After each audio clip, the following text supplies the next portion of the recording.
स्वागत आहे तुमचे युअर ज्योतिष चॅनल वरती। चला आपण बघूया मेष राशीसाठी हा आठवडा कसा असेल। तर मेष राशीसाठी हा आठवडा खूप सुंदर आहे। तुमच्या प्रगतीला एक नवीन दिशा देईल। थांबलेली कामे पुढे सरकू लागतील। तुमची नेतृत्व क्षमता स्पष्टपणे दिसून येईल। या आठवड्याच्या मध्यमात तुमच्या इच्छा आणि इतरांच्या गरजा यांच्यात संतुलन साधण्याच्या तुमच्या क्षमतेचे मूल्यांकन करण्याची संधी मिळेल।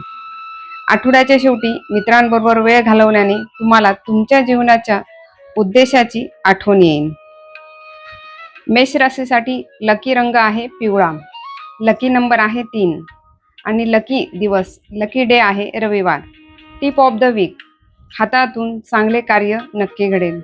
तुम्ही चॅनलला जर सबस्क्राईब केलं नसेल तर नक्की करा। अशाच नवनवीन माहितीसाठी आपण आपल्या चॅनलवर नवीन व्हिडिओ आणत जाऊ। हा व्हिडिओ बघितल्याबद्दल धन्यवाद।